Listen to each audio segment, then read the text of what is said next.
Doctor sir Radhakrishnan जो थे, आपको ये लगता होगा कि एक शिक्षक थे।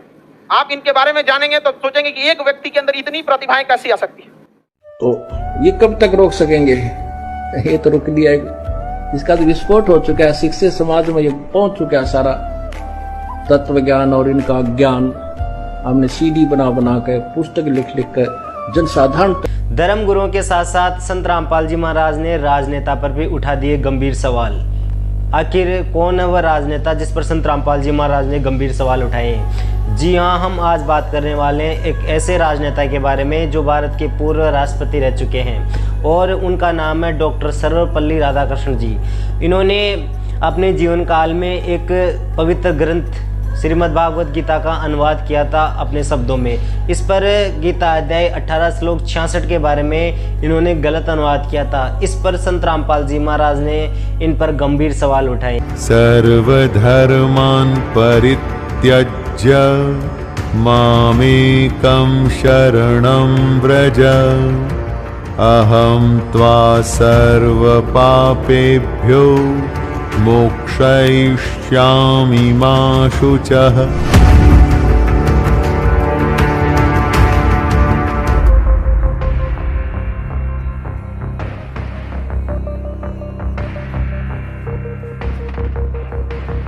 ये है इसके राइटर, अनुवाद करता। ये हिंदी पॉकेट बुक से छपी है। विश्व विख्यात दार्शनिक डॉक्टर सर्वपल्ली राधाकृष्णन के अंतर्राष्ट्रीय ख्याति प्राप्त गौरव ग्रंथ श्रीमद् भागवत गीता को खोलकर दिखाएंगे और ये बताएंगे कि उन्होंने किस प्रकार क्या गलती की है। आखिर क्यों संत रामपाल जी महाराज ने उस राजनेता के ऊपर ऐसे गंभीर सवाल क्यों उठाए? आखिर मामला क्या है? तो हम आपको बता देते हैं आखिर मामला क्या है। मामला ये है कि गीता अध्याय 18 श्लोक 66 जो कुछ इस प्रकार है, सर्वधर्मान् परित्यज्य माम एकम शरणं व्रज अहम तवा सर्व पापेभ्यो मोक्षयिष्यामि मा शुचः। इसका वास्तविक अनुवाद ये होता है कि मेरी संपूर्ण पूजाओं को मुझ में त्याग कर तू केवल एक अद्वितीय अर्थात पूर्ण परमात्मा की शरण में जा, मैं तुझे संपूर्ण पापों से छुड़वा दूंगा, तू शोक मत कर।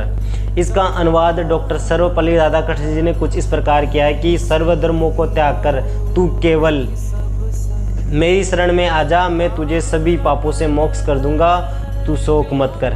इस पर संत रामपाल जी महाराज ने ये गंभीर सवाल उठाया कि श्री कृष्ण की शरण में अर्जुन तो सदा ही रहा है, तो फिर उसको गीता ज्ञान के दौरान अपनी शरण में आने को क्यों कह रहा है?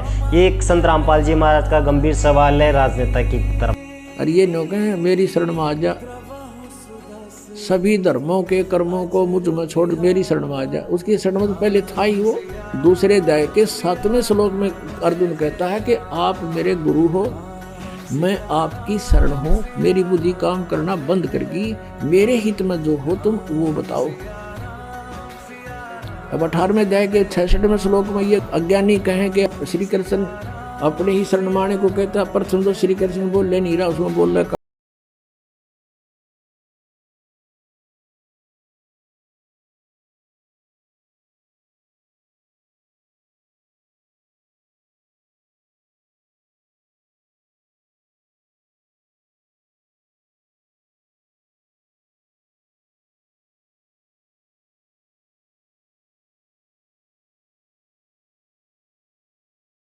अर्थ जाना होता है और डॉक्टर सर्वपल्ली राधाकृष्ण जी ने उसका अर्थ आना कर रखा है। इससे इस श्लोक का अर्थ विपरीत हो जाता है, अर्थात एक समाज को गलत दिशा मिलती है।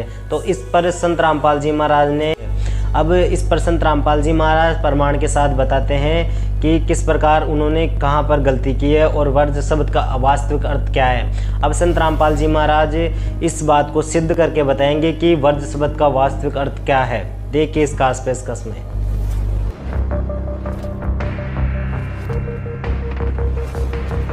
ये है इसके राइटर, अनुवाद करता। ये हिंदी पॉकेट बुक से छपी है। विश्व विख्यात दार्शनिक डॉक्टर सर्वपल्ली राधाकृष्णन के अंतर्राष्ट्रीय ख्याति प्राप्त गौरव ग्रंथ। अब इस गौरव ग्रंथ में देखेंगे, ये देखो, 66वां श्लोक 18वें अध्याय का, सर्वधर्मान् परित्यज्य माम एकम शरणं व्रज। सब कर्तव्यों को छोड़कर तू केवल मेरी शरण में आ जा। ये देख लो, सभी अनुवादकर्ताओं ने भट्ठा बैठा रखा है। सभी ने कहा कि वर्ज माने आजा, आना, जबकि वर्ज माने जाना होता है। पहले इस शब्द कोश से क्लियर करते हैं। अब देखिएगा, संस्कृत हिंदी कोश वामन शिवराम आप्टे द्वारा इसका संग्रह किया गया है और यह है मोतीलाल बनारसी दास पब्लिशर्स प्राइवेट लिमिटेड, दिल्ली से प्रकाशित है। इसके 993 पृष्ठ है। वर्ग माने जाना, चलना, प्रगति करना, विदा होना, ये सारा है, निर्वासित होना। वर्ग माने जाना, आना नहीं होता। गो माने जाना है तो उसका अर्थ आना हो ही नहीं सकता। एक सीधी सी बात है। इंग्लिश वर्ड है गो, उसका अर्थ होता जाना, उसका अर्थ कम नहीं हो सकता। अगर कोई कम करता है तो उसने कोई ज्ञान नहीं। वर्ग माने जाना है तो उसका आना जिसने किया है उनको कति ज्ञान नहीं, उन्हें अनर्थ कर दिया। अब देखिएगा, श्रीमद् भगवत गीता के अनुवादकर्ताओं की कलाबाजी। ये देखिए, जयदयाल गोविंद का गीता प्रेस गोरखपुर से प्रकाशित है। ये 18वां अध्याय, श्रीमद् भगवत गीता 18वां अध्याय और ये 66वां श्लोक। इसमें वर्ग शब्द स्पष्ट है। सर्वधर्मान परित्यज माम एकम शरणम वर्ज अहम तवा सर्व पापेभ्यः मोक्षामि मा शुच। क्या अर्थ किया इन्होंने? संपूर्ण धर्मों को अर्थात संपूर्ण कर्तव्य कर्मों को मुझ में त्याग कर तू केवल एक मुझ सर्वशक्तिमान सर्वाधार परमेश्वर की शरण में आजा। वर्ग माने आजा। अरे वाह, ये आपने देख लिया, गीता प्रेस गोरखपुर से प्रकाशित। वो तो इनका कोई ज्ञान है। अब श्रीमद् भगवत गीता अध्याय नंबर 2 के श्लोक नंबर 7 में अर्जुन कह रहा है कि मैं आपकी शरण हूं और आपका शिष्य हूं। आप मुझे यथार्थ ज्ञान बताइए, अब मेरी बुद्धि काम नहीं कर रही है। तो श्री कृष्ण की शरण में अर्जुन तो पहले ही था।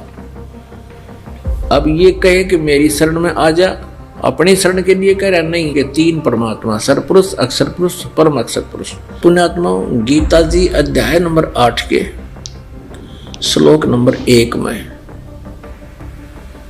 अर्जुन ने पूछा कि प्रभु, आपने जो गीता जी अध्याय नंबर 7 के श्लोक नंबर 29 में कहा है कि जिन्होंने तत्वदर्शी संत मिल गया, उन्होंने सारे अध्यात्म ज्ञान को समझा और सभी कर्मों से परिचित हुआ और वो तत्ब्रह्म से परिचित हुआ, फिर वो जरा और मरण से मुक्ति के लिए ही, छुटकारे के लिए ही वो साधना यत्न करता है, प्रयत्न करता है। वो इस संसार की किसी वस्तु की डिमांड नहीं करता, उस तत्ब्रह्म को जान लेता है। तो यहाँ गीता जी अध्याय नंबर 8 के श्लोक नंबर 1 में अर्जुन ने पूछा, किम तत्ब्रह्म, वो तत्ब्रह्म क्या है जिसके जानकर फिर कुछ किसी वस्तु की डिमांड नहीं करता, जरा और मरण से मोक्ष प्राप्ति ही चाहता है, तो वो किम तत्ब्रह्म। ये देखिएगा, श्रीमद् भगवत गीता, जयदयाल गोविंद का इसके अनुवादक है, गीता प्रेस गोरखपुर से प्रकाशित है। इसको 8वें अध्याय के ये थोड़ा सा दिखाते हैं आपको। ये देखिएगा, 8वां अध्याय 8वां अध्याय, इसके प्रथम मंत्र में, प्रथम श्लोक में अर्जुन ने पूछा, किम तत्ब्रह्म, किम अध्यात्म, किम कर्म पुरुषोत्तम, अधिभूतम च किम प्रोक्तम, अधिदैवम किम उच्यते। वो किम तत्ब्रह्म, हे पुरुषोत्तम, वह ब्रह्म क्या है? अब इसका उत्तर दिया है गीता ज्ञानदाता ने। अब तीसरे श्लोक में श्री भगवान उवाच, वह परम अक्षर ब्रह्म है, वह परम अक्षर ब्रह्म है वो। अब गीता ज्ञानदाता 8वें अध्याय के 3 श्लोक में उत्तर देता है कि वो परम अक्षर ब्रह्म है। वो परम अक्षर ब्रह्म है, वो गीता ज्ञान दाता से अलग है। अब एक सरपुरुष, एक अक्षर पुरुष, एक परम अक्षर पुरुष, ये 3 प्रभु हैं। अब यहां गीता अध्याय नंबर 15 के श्लोक नंबर 1 से लेकर 4 तक क्या बताया है कि उस तत्वदर्शी संत की पहचान बताई है, जिसके विषय में गीता जी अध्याय नंबर 4 के श्लोक नंबर 34 में वर्णन है। यह स्पष्ट किया है कि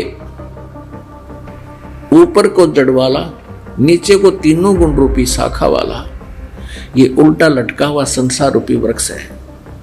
और जो संत इसके सभी विभाग बता देगा, पत्ते कौन है, जड़ कौन है, तना कौन है, और डार कौन है, शाखाएं कौन है, पत्ते क्या है, स वेदविद, वो वेद के तात्पर्य को जानने वाला है, अर्थात वो तत्वदर्शी संत है। इस संसार रूपी वृक्ष को आप देखिएगा, चित्र आसानी से समझ में आएगा।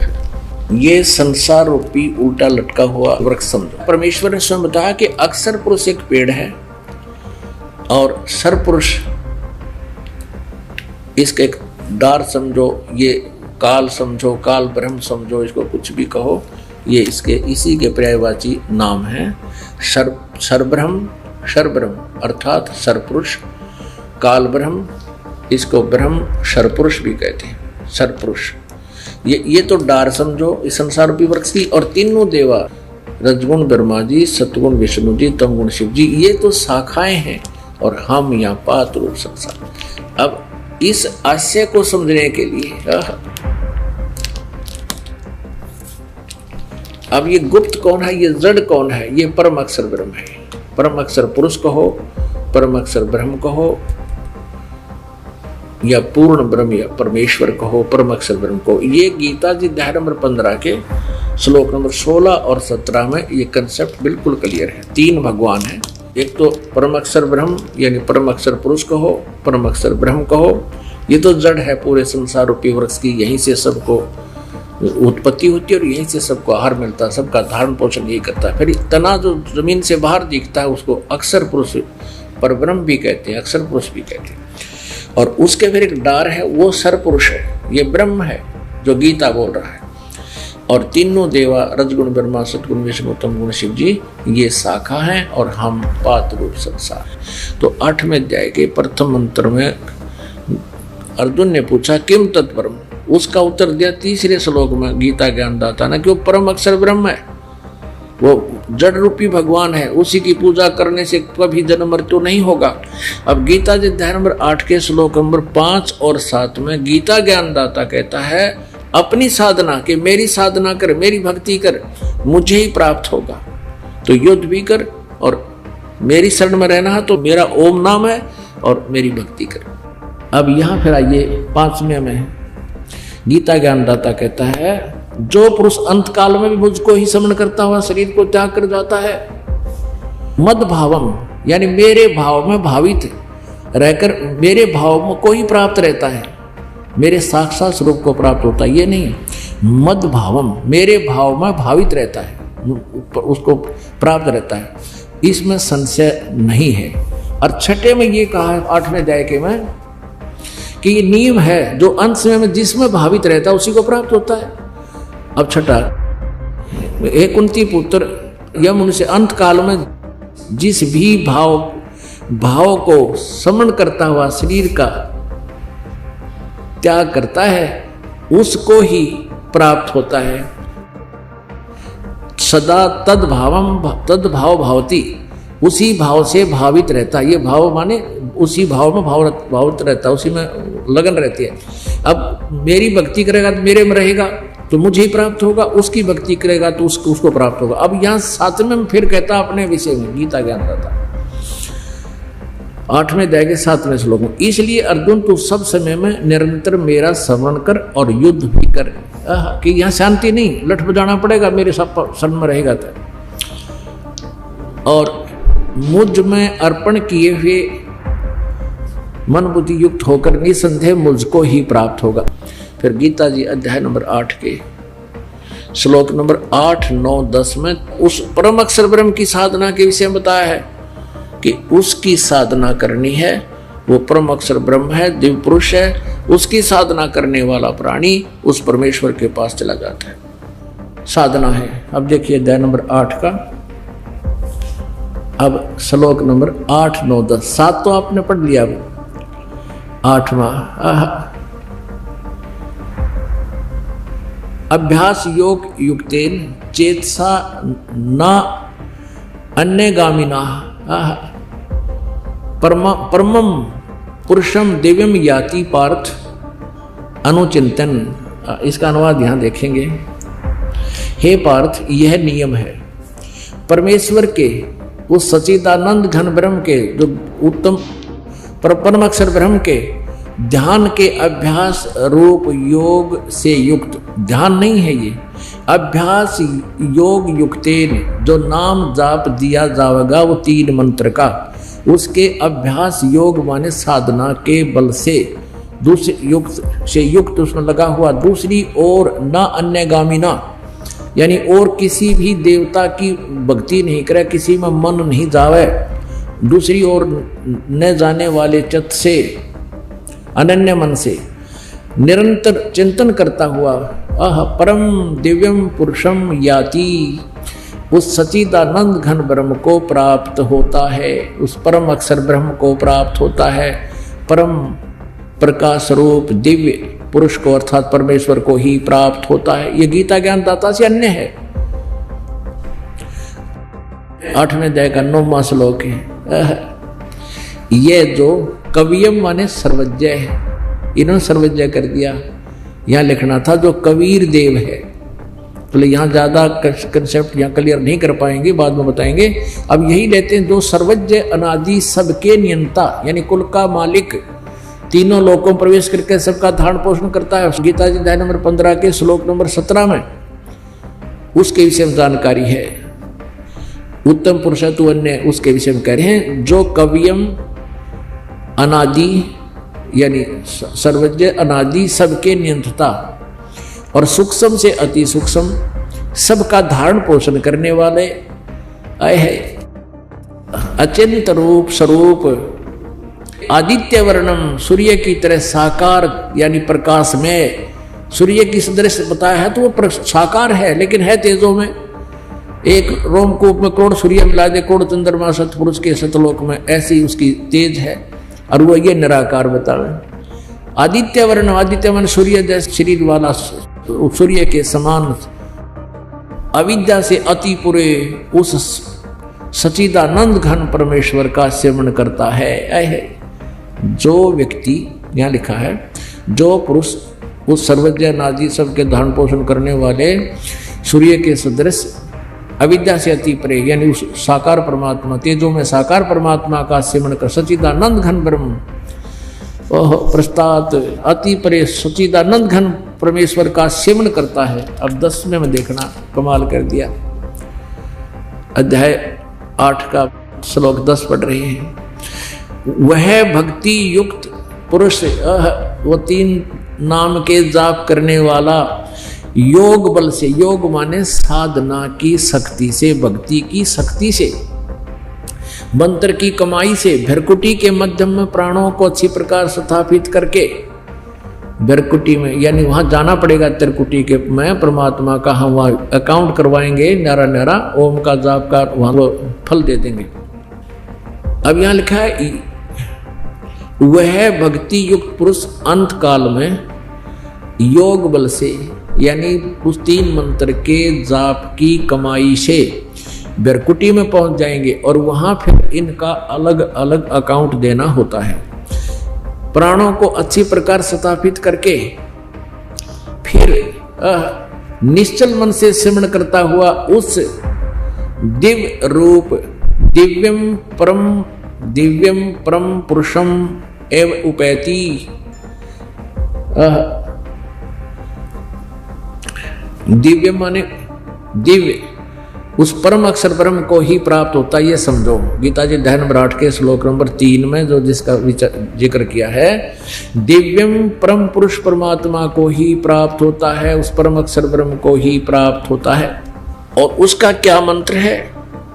गीता जी दहन नंबर 17 के श्लोक नंबर 23 में कहा है, ओम तत्सत इति निर्देश है ब्रह्मणे त्रिविध समर्थ है।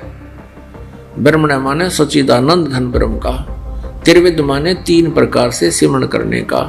इस ओम तत् सत, इस 3 मंत्र के जाप का निर्देश है। निर्देश माने नथिंग एल्स, और कोई मंत्र नहीं है। अब यहां ओम तो ब्रह्म का सरपुरुष का मंत्र है, तो अंडरस्टूड है, इसने क्लियर कर रखा है। और तत् ये अक्षर पुरुष का, और सत है ये परम अक्षर पुरुष का, परम अक्षर ब्रह्म का। तत् ये गुप्त है, सांकेतिक है, और सत भी सांकेतिक है। ओम ओपन सार्वजनिक है। इसलिए गीता ज्ञानदाता ने ऑप्शन छोड़ रखा है चौथे अध्याय के 34वें श्लोक में कि उस ज्ञान को जो चौथे अध्याय के 32वें श्लोक में ब्रह्मणे मुखे सच्चिदानंद घन ब्रह्म के मुख से जो उच्चारित ज्ञान है, वो तत्व परमात्मा ने स्वयं आकर बोला हुआ कबीर वाणी में जो ज्ञान है, उस ज्ञान को तू तत्वदर्शी संतों के पास जाकर समझ। वो तत्वदर्शी संत उस परमात्म तत्व का तुझे ज्ञान बताएंगे। तो ये 3 मंत्र के जाप का जो कोड वर्ड है, ओम को छोड़कर तत् और सत, ये कोड वर्ड है, ये गुप्त सांकेतिक शब्द है, ये दास बताएगा। इस दास के अतिरिक्त 21 ब्रह्मांड में आज किसी के पास ये राज नहीं है। परमेश्वर कबीर देव ने, पूर्ण परमेश्वर ने, परम अक्षर ब्रह्म ने इस दास को ये ज्ञान दिया हुआ है और ये मंत्र दिए।